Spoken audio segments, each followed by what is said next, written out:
খুশবু কিচেনে আবারও একটা নতুন রেসিপিতে তোমাদের স্বাগত বন্ধুরা। আর দেখো কতটা সুন্দর, কি বলো তো এটাকে কি নাম দেওয়া যায় সেটাই তোমরা বলো। আমি তো নাম দিয়েছি এটা চকলেট সামোসা। খেতে হয় অসম্ভব মজার আর বানানো তো একদমই সহজ। বাড়িতে থাকা কয়েকটা উপকরণই রেডি হয়ে যায় আর মুচমুচে ক্রিস্পি মজাদার। তো এটা সসের সঙ্গে তো ব্যাপক লাগে। তো চলো এই জন্য আমি কী কী উপকরণ নিয়েছি সেটা প্রথমেই তোমাদের কাছে শেয়ার করি। প্রথমেই ময়দাটা মেখে নিতে হবে, তার জন্য আমি একটা মিক্সিং বোলে নিয়েছি 1 কাপ পরিমাণ ময়দা। তো ময়দা দিয়ে দেওয়ার পর এখানে স্বাদ মতো লবণ দিয়ে দিচ্ছি 1 চামচ পরিমাণ জোয়ান, যেটা আমি হাতে করে ঘষে দিয়েছি। এর ফ্লেভারটা খুব সুন্দর আসবে আর গ্যাস অম্বল হবে না। আর দিয়ে দেবো 1 চামচ পরিমাণ কালো জিরে। এরপর সমস্ত উপকরণকে ভালোভাবে মিক্স করে নিয়েছি। দিয়ে দেবো ময়ানের জন্য তেল। এখানে তেলটা একটু বেশি পরিমাণ লাগবে। যত সুন্দর ময়ান দেওয়া হবে ততই কিন্তু ক্রিস্পি হবে এই স্ন্যাক্সগুলি। তো দেখো খুব সুন্দরভাবে আমি ময়ান দিয়ে দিয়েছি আর একদম ডেলা পেকে যাচ্ছে, আবার গুঁড়িয়ে যাচ্ছে ভেঙে দিলে। তো পারফেক্টভাবে ময়ান দেওয়া হয়ে গেছে। এরপর অল্প অল্প জল দিয়ে আমি একটা ডো মেখে নেবো। এখানে কিন্তু খুব শক্ত ডো করলে হবে না, মিডিয়াম করে নিতে হবে, আর খুব নরম করলেও কিন্তু হবে না। এদিকে নিয়েছি পুরের জন্য কিছু আলু। এখানে 2-3টি আলুকে আমি ভালোভাবে সিদ্ধ করে নিয়েছি। এরপর গ্যাস ওভেনে একটা কড়াই চাপিয়ে এর মধ্যে দিয়ে দিয়েছি কিছুটা পরিমাণ তেল আর দিয়ে দিলাম একটা পেঁয়াজ, যেটাকে আমি কুচি করে রেখেছিলাম। এরপর ভালোভাবে তেলের সঙ্গে পেঁয়াজটাকে ভেজে নিতে হবে। তাই খুব সুন্দরভাবে আমি ভেজে নিচ্ছি। দেখো যখন একটু লাল লাল করে ভাজা হয়ে যাবে তখন এর মধ্যে অ্যাড করব 1 চামচ পরিমাণ চিলি ফ্লেক্স। চিলি ফ্লেক্স দেওয়ার পর দিয়ে দেবো হলুদ গুঁড়ি 1/2 চামচ পরিমাণ, লঙ্কার গুঁড়ি 1/2 চামচ পরিমাণ, এটা আমি জিরের গুঁড়ি দিয়েছি 1/2 চামচ পরিমাণ। তো অল্প পরিমাণ লঙ্কা গুঁড়ি আমি লাস্টে দিয়েছি। এরপর সমস্ত উপকরণকে খুব সুন্দরভাবে মিক্স করে নিয়েছি আর এবার একদম ভাজা ভাজা হয়ে গেছে। এরপর এর মধ্যে সেই আলুগুলোকে আমি দিয়ে দেবো। তো বন্ধুরা দেখো প্রথমে আমি আলুটাকে গ্রেট করে দিয়েছি, যথেষ্ট গরম ছিল তার জন্য আমি এটাকে হাতে করে ম্যাশ করে দিয়ে দিয়েছি। আর এটা যেহেতু খুব সুন্দরভাবে সিদ্ধ হয়েছিল তার জন্য খুন্তিতেই খুব সুন্দর এটা গলে যাচ্ছিল।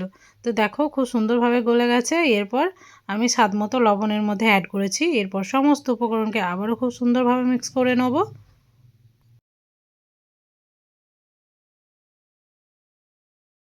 তো খুব সুন্দরভাবে মিক্স করা হয়ে গেছে।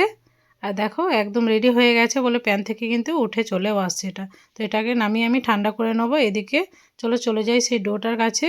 এরপর ডোটা থেকে আমি খুব সুন্দরভাবে একটা বড় লেচি করে নিয়েছি। এরপর এটাকে আমি বেলে নেব। তার জন্য এখানে দিয়ে দিয়েছি আমি কিছুটা পরিমাণ ময়দা। এরপর দেখো খুব বড় করে এটাকে বেলে নিতে হবে, মানে পাতলা করে।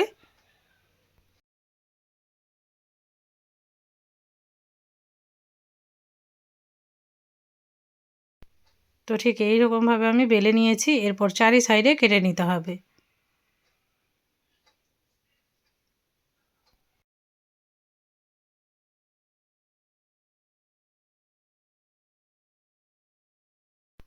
তো বন্ধুরা দেখো চারি সাইডে আমি কেটে নিয়েছি খুব সুন্দরভাবে। এরপর ঠিক মাঝ বরাবর এইরকমভাবে কেটে নিতে হবে লম্বা লম্বা করে। তো টোটাল আমি 3টি ভাগে ভাগ করেছি। এরপর 3টিকে আবার খুব সুন্দরভাবে ভাগ করে নেব। তো এইভাবে আমি কাজটাকে করেছি, আশা করছি বুঝতে পেরেছো। তো দেখো সবগুলোকে আমি এক সাইডে রেখে দেবো। এদিকে একটা সিট নেওয়ার পর সেখানে আমি সেই আলুর পুরটাকে লম্বা করে দিয়ে দিয়েছি। এরপর দেখো ভাঁজটাকে কেমনভাবে করছি, ঠিক এই সাইড থেকে নিয়েছি আবার এই সাইড থেকে নিয়ে মাঝে ফোল্ড করে দিয়েছি। এরপর এটাকে উল্টে দেবো। এরপর একটা কাঁটা চামচের সাহায্যে আমি এইভাবে ডিজাইনটা করে নেব। ডিজাইনটা করলে মানে এটা খুলেও যাবে না আর দেখতেও খুব সুন্দর লাগবে। তার জন্য এটা পর 2টি স্টিক নিয়ে আমি ঠিক এই পদ্ধতিতে করে দিয়েছি। এতে খুব সুন্দরভাবে কিন্তু ডিজাইনটা চলে এসছে। তো আর একটাকেও নিয়েছি দেখো। তো সেম পদ্ধতিতে আবারও আলু দিয়েছি, এক সাইড থেকে এক সাইড লাগিয়ে দিয়েছি। তো দেখো এরকমভাবে ফোল্ড করেছি। তো আবারও এক সাইড নিয়েছি, এক সাইডে লাগিয়েছি, এরপর উল্টে দিয়েছি। এরপর সুন্দরভাবে চামচের সাহায্যে ডিজাইনটা করে নিয়েছি। তো এরপর স্টিক দিয়ে আমি সাইডগুলো একটু মুড়ে নেবো। এতে খুব সুন্দর লাগবে দেখতে, একদম চকলেটের মতনই লুকটা লাগবে। তো দেখো একটা স্টিক নিয়ে মানে 2টি স্টিক নিয়ে এরকমভাবে বন্ধ করে দিয়েছি। তো কতটা সুন্দর লাগছে দেখো, একদম চকলেটের মতোই।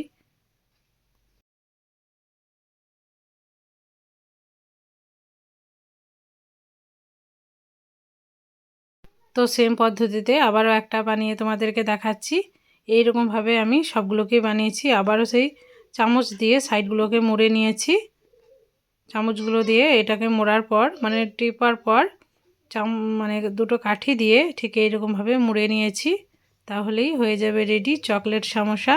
তো দেখো বন্ধুরা, সবগুলোই আমার রেডি হয়ে গেছে। এরপর চলো এগুলো ভেজে নেওয়ার পালা।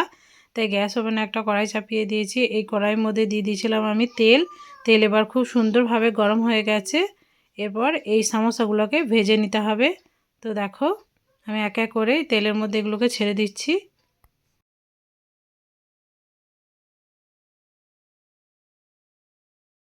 আর খুব সুন্দরভাবে এগুলোকে দিয়ে দিচ্ছি তেলের মধ্যে।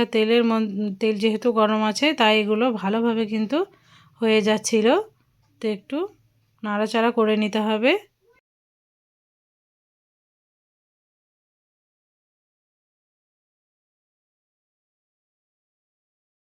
তো এক সাইড যখন হয়ে যাবে তখন অন্য সাইডে একটু উল্টো পাল্টা করে নিতে হবে। তাহলেই খুব সুন্দরভাবে এই সমোসাগুলো ভাজা হবে।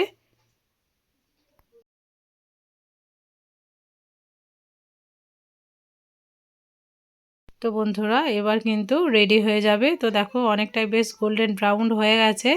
এরপর তেল ঝরিয়ে এগুলোকে আমি তুলে নেবো এক এক করে। তো দেখো একটা প্লেটের মধ্যে এগুলোকে আমি নিয়ে নিচ্ছি। দুর্দান্ত হয়েছে, যেমনি দেখতে সুন্দর হয়েছিল তেমনি খেতেও কিন্তু ব্যাপক হয়েছিল। তো চলো বন্ধুরা এগুলো তোমাদেরকে এবার সার্ভ করে দেখাচ্ছি। তো দেখো একটা জায়গায় কতটা সুন্দর লাগছে দেখতে। আর এগুলোকে আমি উপভোগ করেছি টমেটো সসের সাথে। দুর্দান্ত লেগেছিল। তো আজকের রেসিপিটা তোমাদের কাছে কেমন লাগলো সেটা কমেন্টের মাধ্যমে অতি অবশ্যই জানাবে। যারা নতুন আছো তারা ভিডিওটাকে অতি অবশ্যই লাইক করে কমেন্ট করে যাবে আর বন্ধুদের মাঝে শেয়ার করে রাখবে। আর সাবস্ক্রাইব কিন্তু করতে ভুলবে না। অবশ্যই এই রেসিপিটাকে বাড়িতে বানাবে আর আমাকে কমেন্টে জানাবে যে তোমাদেরও কেমন হয়েছিল। আজকের মতো বিদায় নিচ্ছি। ভালো থাকবে, সুস্থ থাকবে।